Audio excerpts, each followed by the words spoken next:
Hello, everyone, and thank you for joining me for today's presentation. Before we get into the actual presentation and all of the information that you see on this board behind me, I'd like to get you to draw a picture in your mind. This imagery or this visualization may be able to assist with understanding the topic of today.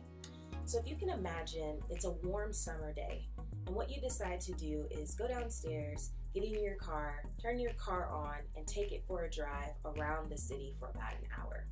You come back home and you turn off your car. What's that thing that you notice about your car when you turn it off? You notice that the car is still warm, even though the keys are out of the ignition and the engine in itself is shut off. Similarly to the engine, our bodies kind of work the same way. Our metabolism continues to burn calories even after the exercise has been completed. And so the reason that we bring this up is because this effect is what we know as the EPOC effect. EPOC stands for excess post-exercise oxygen consumption. We'll get into what that means a little bit more once we get through today's presentation. But once you get to understand the effects of EPOC and what it means and the importance of it for your body, then we'll be able to start to understand how we can utilize the EPOC effect to increase caloric burn via exercise.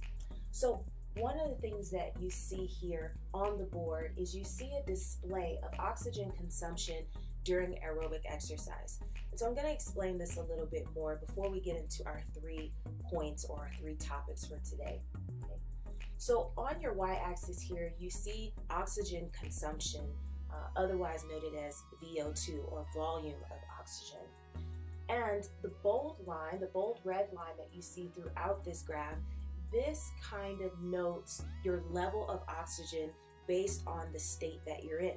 So if we start here, this is the level of oxygen that's necessary for a person that's at rest. Now let's say that you start exercising, or in our example, you start your car. This line represents the immediate need of oxygen that you're going to need in order to get to a steady state or required oxygen need for that particular exercise. So to give you another example, let's say that at this moment I start to jog. Okay, this is going to be the instantaneous need of oxygen in order to keep up with that exercise. And that goes on until you stop the exercise. Once you stop the exercise, or like our example, you turn the car off, that actually comes down in regards to your required oxygen need. So keep that in mind as we're looking through this chart. So the red line shows the need, the requirement. However, this slope that you see here is the physiological response that our body actually puts forth. So when we start an exercise, our body doesn't immediately provide us with all of the oxygen that we need. In fact, you felt how this portion of the graph feels. Have you ever started jogging and it's just this uncomfortable position that you're in? You're trying to breathe deeply, your heart rate is increasing, your breaths are increasing, and you feel like you're starting to hyperventilate to some degree.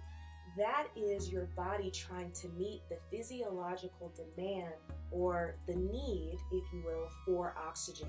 It's trying to get you to a steady state, and that happens in this slope-like manner. So what we see here in the middle, we refer to that as an oxygen deficit, or being in an oxygen deficiency, if you will. So oxygen deficiency meaning that in this time, your body is breathing a lot heavier and your heart rate is increasing in order for your body to meet that demand. However, some of us have also noted when we've reached this level, right when we start to get to our steady state. Some of us can kind of see that as catching our second wind. You start to feel better, your body is kind of on a rhythm, your breaths are on a rhythm. This is letting you know that your body has officially met that demand of oxygen. And so you continue that steady state unless you increase that intensity again.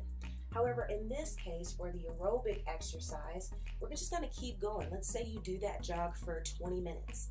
Once you're done, however, again, the need for oxygen is going to go back down to that resting level. However, you're still going to see a slope, but instead of it being oxygen deficit, it's going to be what's called oxygen debt, or EPOC, as we discussed earlier. So this is kind of the area in which your body is trying to consume as much oxygen as possible in order to bring your body temperature down, in order to replace the energy that was used during this time of steady state training, and so much more. So this is a critical portion when it comes down to calorie burn.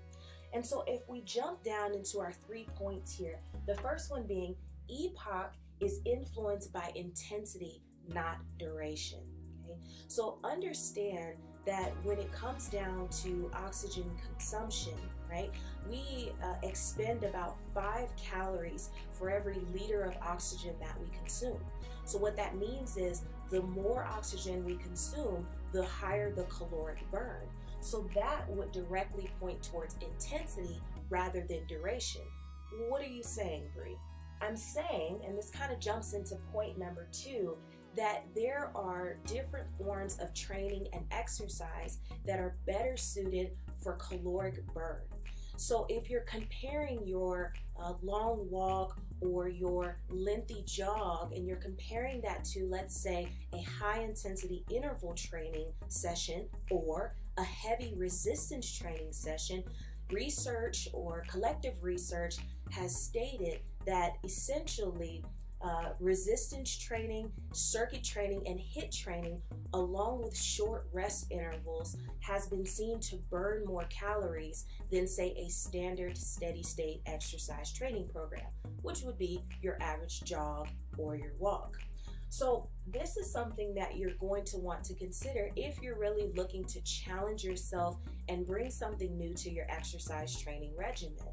As you can see here also on point 2 is that with HIIT training and resistance training, again, keeping that short rest intervals in between in mind, because that definitely matters in regards to how this process works.